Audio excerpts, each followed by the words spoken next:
Hello, this is Liz Lawless, your host for Wild West Diversity, where we tell the rarely and untold stories of multicultural contributions to the settling of the American Wild West. Each Thursday at 5 p.m. Central Standard Time, we'll be sharing a historical legend and a living legend.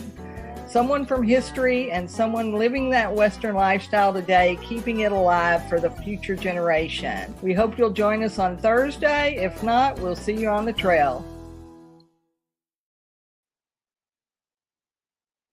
Hello, this is Liz Lawless, your host for Wild West Diversity, and we're just delighted today to be talking about episode 10. This is our 10th episode, and today we're talking all things Buffalo Soldiers. And I'm just delighted to have my guest here today, Sergeant Sam Allen. Sam has been doing some work with the Buffalo Soldiers for a period of time now, and so we're going to hear his story. How you doing today, Sam? Hey, how are you, Liz? Everything's good. Everything's good for sure. So Sam and I have been knowing each other a long time. We've been in the rodeo business and the Buffalo Soldier business and the storytelling and the school presentation and living history, telling these rarely and untold stories of African Americans, Hispanic, Native Americans, and women, these stories that weren't told. And so we want to connect people to their heritage, don't we, Sam? So Yes, we do. how did you get started in this Buffalo Soldier activity? Well, short story. My brother actually started. He was a former Dallas police officer, and I was at Garland, Texas, and we both were community minded. He got started as a gang prevention program there while he was working the gang unit over at Dallas. Right. And I had a little money and a little bit more talent than he did, so I bought horses and all the other stuff we need to put the kids together. We actually grew up in West Dallas. So what we were trying to do is show those kids over in West Dallas there's another way of doing things, and if they wanted to join a gang, then let's join one that has some positive attributes, which was the Buffalo Soldier, one of the most bravest and honorable people in the whole United States Army. Right, for sure. So that's a short story. The short story, yeah, we'll talk some more about it. So basically, in Texas, there is one cultural program that the Texas Parks and Wildlife puts on, and it's the Texas Buffalo Soldier program. And we have 18 Texas Buffalo Soldier kind of after-school programs for kids. A couple of them are at the forts out in West Texas and San Antonio and Austin. Obviously, here in Dallas-Fort Worth, we have 3 or 4 programs, and one of those programs is the program that Sam and his brother Paul Allen run.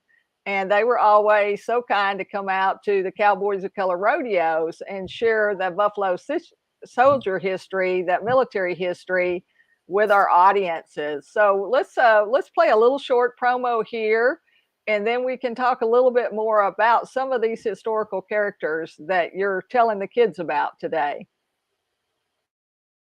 My name is Sam Allen, veteran police officer over 40 years, retired chief of police, college instructor, and a member of the North Texas Buffalo Soldiers. I'm currently employed as a community liaison officer in the city of Balch Springs, Texas. I'm here with Sheffet, an invocation, and the journey continues. Okay, so that's great. So that's Sam there in his Buffalo Soldier uniform. And that's what living history is all about, isn't it, Sam? Tell us a little bit about what y'all do when you go out and do presentations for people, and go ahead and share with our audience and our people watching and listening, because this is also a podcast that gets pulled down later after we do the show. But tell them about some of the characters. There was really a Sergeant Sam Allen, wasn't there, that was a Buffalo Soldier? To that, what we tried to do is find those individuals that were actually in the 19th and 24th Cavalries, and of course, cavalry and the foot soldiers. And we tried to take on that person's personality and everything else, from how many members he had in his family to how long he served in the military. And we try to keep that story straight. And let me back up just a little bit. I mentioned a guy's name about Sheffet. Sheffet is a producer out of New York City who filmed that clip you just showed. Right. So that film has been shown all over, including in some places that I've never heard of. But Anyway, See, and that's a great that's thing, and even with the pandemic, the opportunity for us to live stream and share video and Zoom and still tell these stories and share these stories with people is great. Because, like you say, we can share these stories all over the world. that's the good thing about the technology we have available today. I'm sorry, Liz. What was the other question that you Yeah. asked? So who do you play? So when y'all do living history, when y'all go out to a school or a church or a community center or a city or a library or something like that, community center, um, do you just play a Buffalo Soldier in general, or do, like you say, you were talking about, take on a character? Is there somebody that you like particularly from history that you like to share his story? Yeah, I take on the persona of a guy named Sam Allen. Sam Allen is actually from Tennessee. And Okay. Sam stayed in the military for over 20 years. And this guy, I kind of liken him to myself. So I could tell a story about him, and I'm telling a story about myself. I spent 45 years as a police officer and actually wound up as an assistant city manager over in Box Spring. But some of those things, I wasn't the most pleasant guy around. What I mean by, if I had a chore to do, or Right. if I had a task to do or a goal to do, then let me do it, get out of my way. And sometimes it made me seem like some gruff guy that just don't want to be messed with. And it's just the way it was. You tell me what you need done, give me the time you need it done, and I'll get it done. And this Sergeant Sam Allen is basically the same way. He went up the ladder as a trooper, came back down the ladder as a trooper, made the rank as a sergeant. But every time they'd have a battle, guess who they called on to lead his platoon? Sergeant Sam Allen. Yeah, yeah. For sure. And that was it. So after the Civil War, I guess what happened, for those of you listening, if you don't know the history, after the Civil War, they put in 4 infantry and 2 cavalry units, right? And so the cavalry is somebody that was on horseback. An infantryman was somebody on a foot soldier, basically, who was walking for the most part. And so they had African Americans, which later became Buffalo Soldiers, and we'll have Sam tell you why they have that name. But they, after the Civil War, they were enlisted to go west and do what's part of Manifest Destiny, because all of that territory west of the Mississippi was not states. It was territory. Like Oklahoma was a territory. There was Indian territory. And so for 10 years, they had Indian wars where the Buffalo Soldiers were leading a lot of those fights on the frontier. They were protecting settlers. They were building telegraphs and forts and all that kind of stuff, weren't they, Sam? Yes. Oklahoma was one of the last territories that became part of the states. I think that was in 1907. But all the bad guys, all the cattle rustlers, wound up in Oklahoma because it was a safe haven for them. But when they was pushing the trails west, they needed someone to protect them from the rustlers and the cattle drivers, and actually would land telegraph posts too. So they brought on the 10th Cavalry, and the 10th Cavalry never let them down. They fought Indians, they fought bad, and I say Indian, they were actually Native Americans, and they fought the bad guys and all of that to make a safe passage for those that were in the construction work and those that were moving west. They even made it safe for the Chisholm Trail drive from Fort Worth all the way up to Kansas City. So those guys have a lot of history. Yeah, for sure. And even today, Buffalo Soldier flags fly in the military, in units all around the world, even though the rest of those units were actually, I guess, merged into the regular military and the regular army. But they still have their flags that fly, and there's still people like Sam and his brother and other people around the country telling these stories, because we want to share these stories not only with kids, especially so that they make that connection, but with adults as well. So there was a guy, wasn't there? There was a guy named that was a colonel right here that he made his way kind of up the list, and he basically had men that served under him, where a lot of the Buffalo Soldiers always had a white officer. Well, there were several officers that finished West Point. I said several. There was one in particular that had the roughest time. That guy's name was Flipper. Right. Yeah. Flipper was one of the first guys to finish. Flipper was a very, very intelligent man, but he had a rough time at the academy, like most people of color back in the day. But Flipper, he went through the whole academy. Right. Flipper was finally given his commission and assigned to a unit as a supply supervisor or supply commission officer. Right. And then they came up with this whole deal about him being a thief, stealing money from the commissary or something like that. But it all boiled down to he was dating a white woman, and they didn't like that, so they booted him out with with an undesirable with that same thing. Yeah, but he did. But he also was an engineer, and I know he did some water work, some stuff with water, and especially in desert and dry area and arid areas. And then the other one, yeah, so we've got Emmanuel Stance. We had Charles Young. I think that was Charles Young, actually, an early picture of Charles Young that we just had up a while ago. But he was also a colonel, and he actually was with the he served over in the park department, didn't he? Over in the Grand Canyon, I think. Eventually ended up Yellowstone.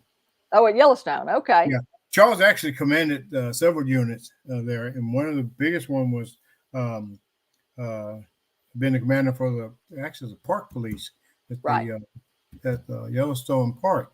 Is what he commanded. The first, I guess you would call them police or safety officers for Yellowstone Park, for the Buffalo Soldiers, and that's the real duty was to keep it safe there and make sure that the bears and the Native Americans didn't overrun the place over, and they did that.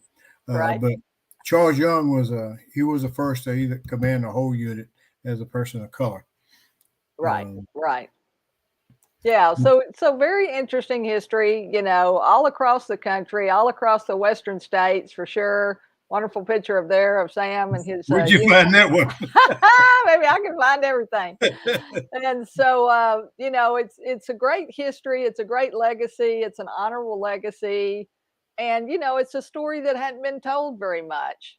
And so, that's why we go out. That's why, we love the rodeos, because we got access to a large group of people at one time. We love to go out and talk to a school, but when you go out and talk to a school, maybe you see 200 or 300 kids. Yeah. At the rodeo, we maybe have 4,000 or 5,000 people, coming through, and are they all stunned, Sam? What do people say to you when they come up and they see you in uniform? Well, they want to know about. Actually, they say, "Gosh, is that a Civil War uniform?" And of course, the answer to that is no. The Buffalo Soldiers came after the Civil War, but I always tell them that some of these same guys that were in the 9th, 10th, 24th, and 27th were actually fought in the Civil War. Some of them fought on the southern side, and then when the war was over with, they I won't say they liked it so much, but it was a steady job, and like they said, that amounted to most of the time 3 meals on a cot. And again, times were hard for everyone back in the day, especially on jobs. But the military offered a job and steady pay. Now, these guys, the Buffalo Soldiers, will sometimes get less money. And usually the commanding officer that was able to command one of those units made sure that they got treated properly, because they knew that these guys were some guys with integrity and with honor, and they loved that blue uniform and they loved this country. Right. Yeah, for sure. So, anyway, you can see this show here. You can see any of our previous shows at wildwestdiversity.com.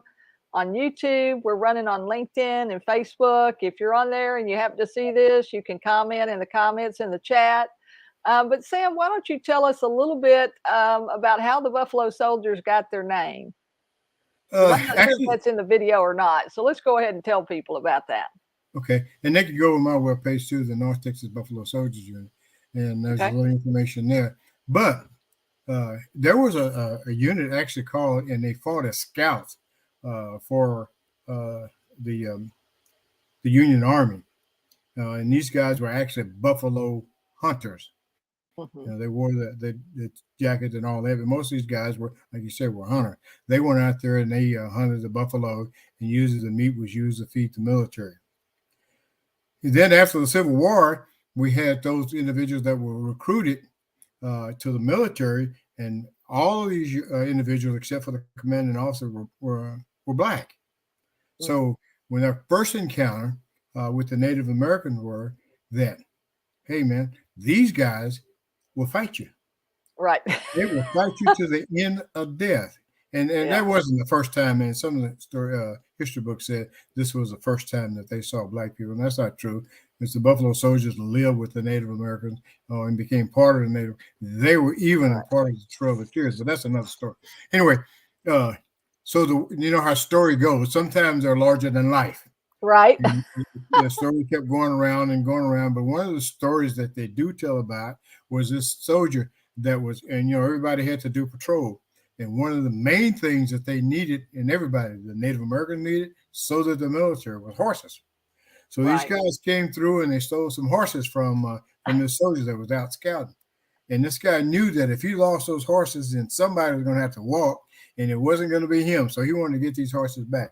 So he actually went and attacked that band of Native Americans, got those horses back, and then they turned around and they pursued him. The story goes he had an arrow in his leg, an arrow in his side, an arrow in his back, and an arrow on his horse, that the horse had become limp. So somehow he jumped off the horse, went under the trussel there with all these arrows sticking out of him, and he was firing back until help came along. And when help came along, of course, the guys, the Native Americans, ran away. And then the story even got bigger. He said, this guy that had hair like wool on his neck like the wool of a buffalo, we shot him and we shot him and we shot him. He didn't die. Just like the buffalo. If you didn't get the buffalo and kill him, he'd get up and attack you. Right. And that's how the Buffalo Soldier story became worldwide.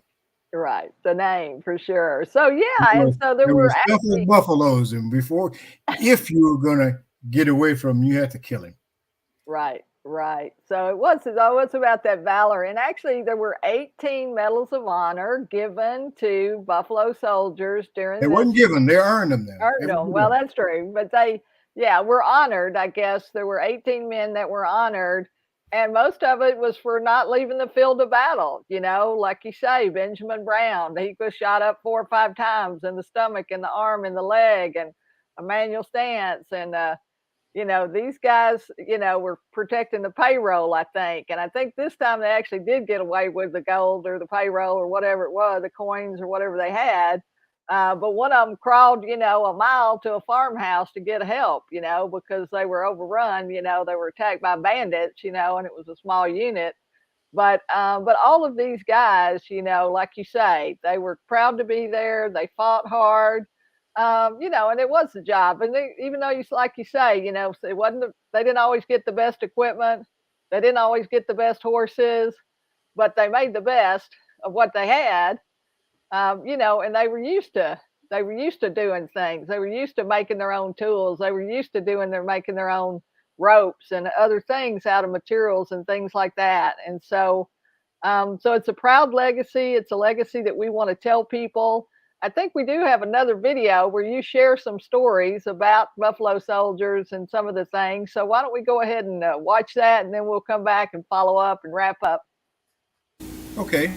People need to know about the Buffalo Soldiers because that was part of our history, that was part of our U.S. history, and also it's part of our military history. Is that after the Civil War, we had to put the states back together. We had to put the people back to work. We had to put the people back to build. We had to put our children back in school. But we still had a lot of chaos throughout the land.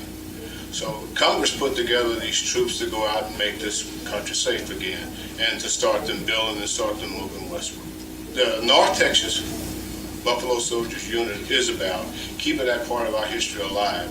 There's not a whole bunch written about the significance that the Buffalo Soldiers played in the United States, so we're just trying to keep that part of the history alive so that we can pass that information on to show that how much everybody played in resettling this country. To me, the most important lesson that the Buffalo Soldiers can teach to the youngsters today is diversity.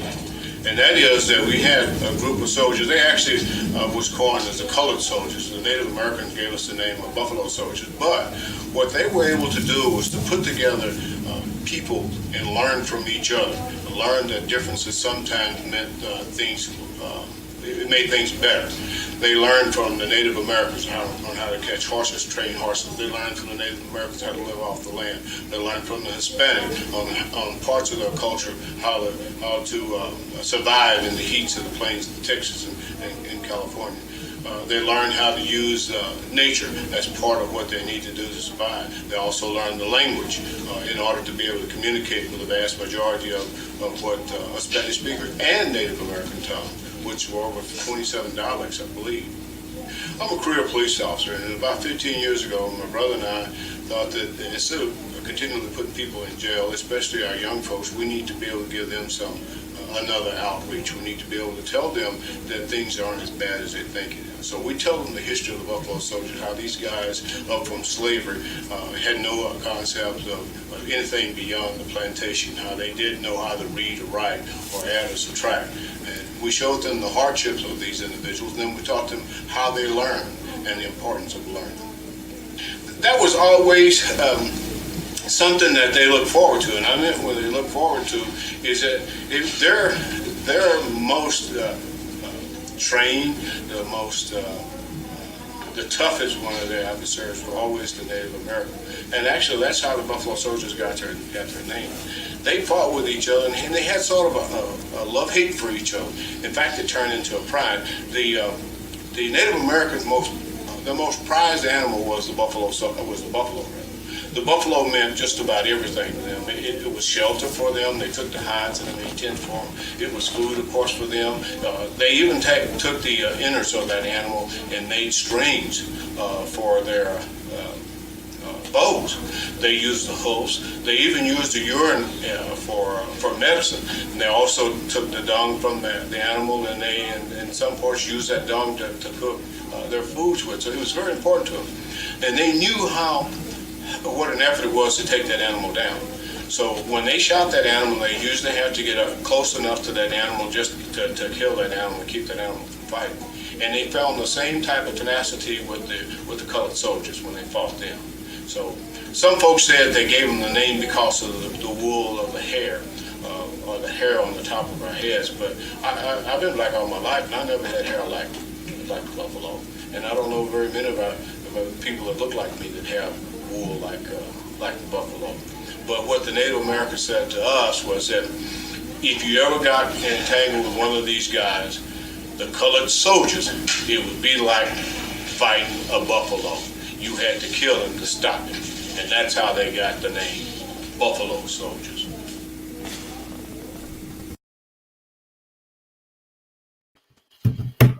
So that's so fun. Yeah, so that's fun there. So that's some of that history that we like to share. And so I appreciate you coming on today, Sam, so much and talking about that.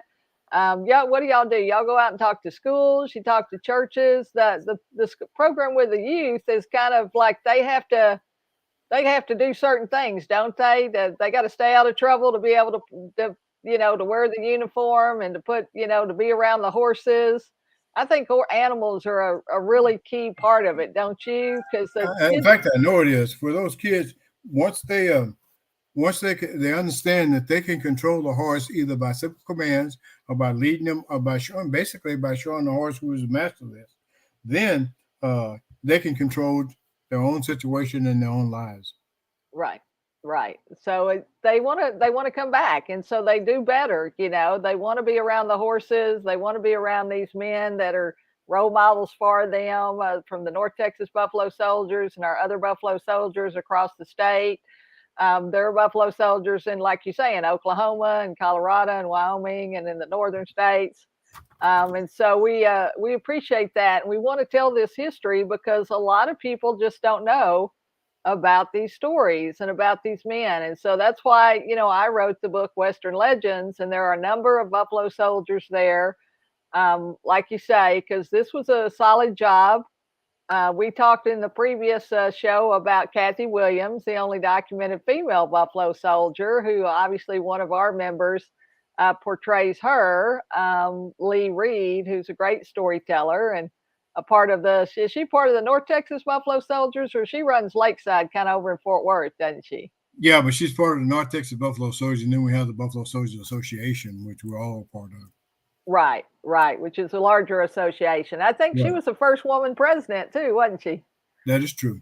Of the Buffalo Soldier Association. So if you've got kids or you want to know about this history, you can go to North Texas Buffalo Soldiers. You can go to Wild West Diversity. You can find some of those films. You can check out our books. If you come to the rodeo's in Fort Worth, maybe the rodeo in Dallas. Oklahoma City's coming up here in May, the first week of May, actually next week on the 7th, May the 7th, 2 weeks from now, I guess. They'll be in Oklahoma City, and you can see some of these guys participating. The cavalry guys, they ride in the grand entry. They're in their uniforms. They set up their tents. They set up their artifacts and things like that, so that the kids can see and actually see what it was like to live back then. Because y'all didn't have a you didn't have a cabin or a house or any of that kind of stuff, did they? Tell us a little bit before we leave here, what it was like what kind of equipment did the Buffalo Soldier do? And what did they have to do? Like the infantry had to walk how many miles, and they had to carry all their stuff, didn't they? The infantry They had to pack their stuff. The infantry had to walk everywhere, but it wasn't an easy life.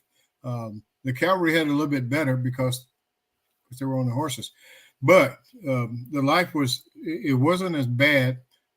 In fact, for some of those guys, it was actually better than living the life that they had.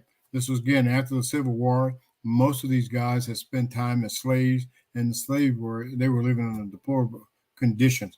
So right. They saw this as an opportunity to have something a little bit better. And in those units, most of those units, especially the cavalry unit, because they had a little bit more time for downtime than the infantry. There, they learned how to read and they learned how to write. And the most important part of that, Liz, go ahead. It was the chaplain, wasn't it, that taught a lot of the men? There was usually a chaplain that was assigned. The most important part of that, they used that Bible to learn how to read. One soldier that could read would read a passage. And then once you read that passage, you'd pass it on to the next one. And that person either remembered that passage or you'd actually pick up on some of the words. And the chaplain was one of the most important people that they put into the military because they believed that these young soldiers they were all savages and didn't have any idea who God was or the part about religion. And in most of in reality, religion and Christianity, as we know, came from the country of Africa. Where they only worship one God. But again, they didn't take time to learn this. But these guys, they picked up even though they couldn't read, they picked up most of this information from that chaplain who sit there and taught them about the Bible and used that Bible to teach them how to read. Right. And then I guess playing cards? They use playing cards, I think, to learn mathematics and adding and subtracting, or was it? If you had the duty, that night duty to guard the camp, and one of the things, like I was telling you, one of the most important things to a cavalryman was a horse. Yeah. And those Native Americans could walk up on you, take your horse, and you never know it, you was gone. So they had to count the number of horses they had. They did this by using pebbles. So if you had one pebble for each horse, and in the morning when your shift was over with, you take those pebbles and it's supposed to match that horse, so you learn how to add and subtract by those pebbles. So they used that to teach them math. Right. The directional goals, they did the same thing. And so trying to, by watching their moths to grow on the back, and then they would listen to the Native Americans on how to find water and how to find food in the desert. So they learn and they learn quickly. Right. We're good at adapting to, the different situations too, like you say, in the environment, things like that. So, and then I guess if they retired, did they get land? Is that right? Did I understand that right? That was a plan, but the Jim Crow law broke all that up. Okay, so they really didn't, but they were glad to serve, like you say. These men were glad to serve. They were glad to have a job, like you say, for and what pay they could get. And sometimes the pay would be months before you got paid. It's not like they got paid every 2 weeks. It's like you say, they had to have a gold or coin, come in, and then they distribute it and things like that. And so there were always bandits trying to steal everything and other things. But that's why they built the forts. So they built that fort system across the country, and especially Texas, because a lot of people came into Galveston Island after the Civil War, and then they moved across west to California because they were trying to avoid the winter. Right. And so, and all of those, like you say, the Buffalo Soldiers were a huge part of that here in Texas and Kansas, and I guess Arkansas, New Mexico, and what we know now is New Mexico, Colorado, and Arizona. So, we really appreciate that history. If you're watching today, or if you catch this video on a recording, we'll hope you'll come back and watch some of the other editions. This is our 10th episode. So we've talked about rodeo. Last week we had an Asian artist on who paints rodeo and Western scenes and cowboys, because he had a friend that lived down in South Texas that was a part of the State Department when he lived in South Africa for 30 years. So we had Lapno on last week, and in a couple of weeks from now, we'll have Wild Bill's Western wear. So we'll be talking about boots and boot making and jewelry making and hats and all of that kind of stuff. So we hope when you come to Wild West Diversity that you hear these different stories. And if you want to do something related to that Western lifestyle and you want to learn more, you need to read, don't you, Sam? You need to research. You need to learn to read. That's one of the most important things that they thought that they needed, and actually did, is to learn how to read and learn how to add and subtract. Right.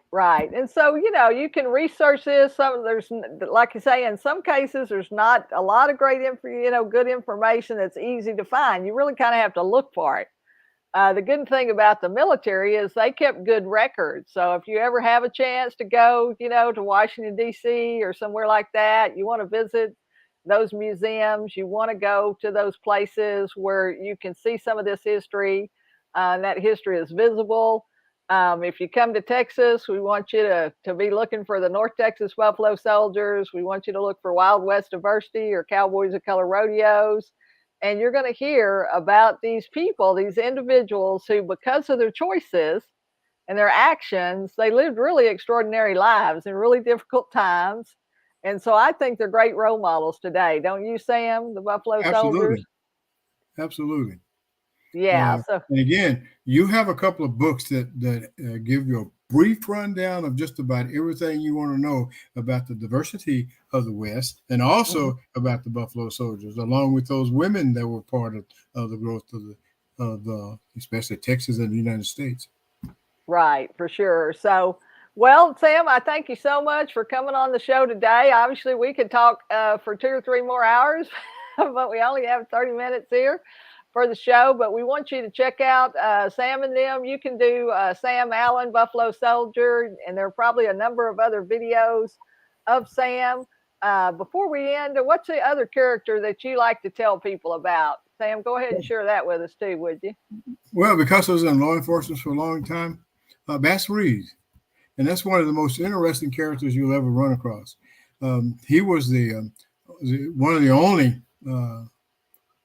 he was the only black U.S. Deputy Marshal west of the Mississippi. Now, they had other deputy marshals, but the only one west of the Mississippi.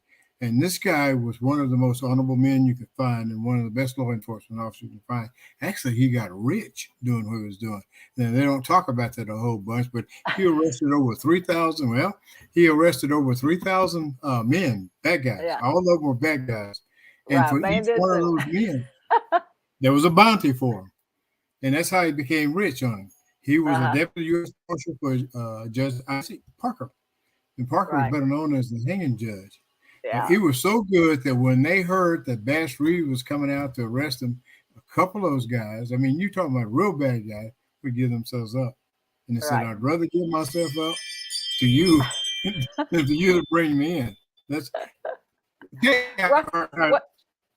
And you talked about him being, honorable. I think he actually even arrested his son, didn't he? He did at that.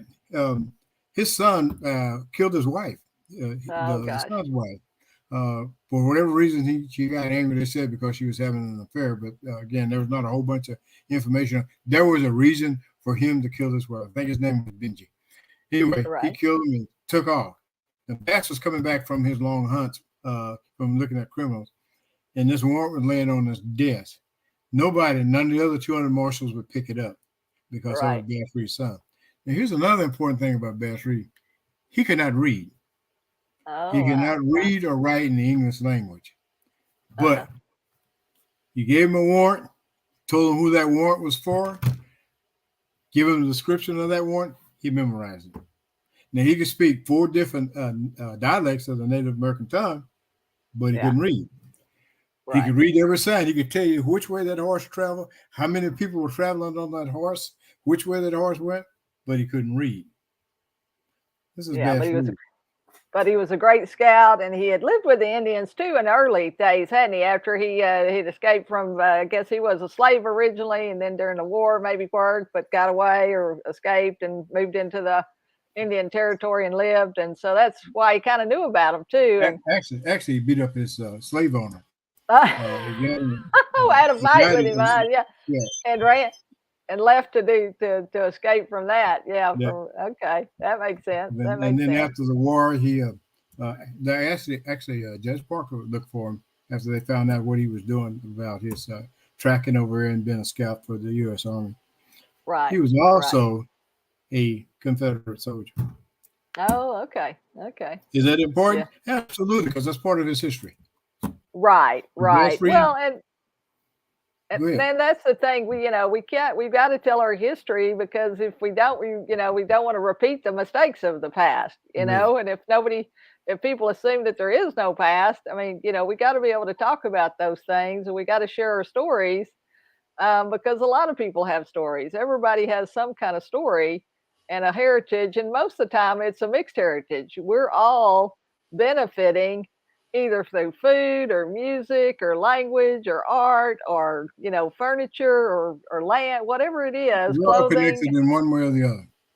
Yeah, we really are. And so I appreciate you so much, Sam, coming on the show today and talking about the Buffalo Soldiers and sharing those stories about Sergeant Sam Allen and Charles Young and Flipper.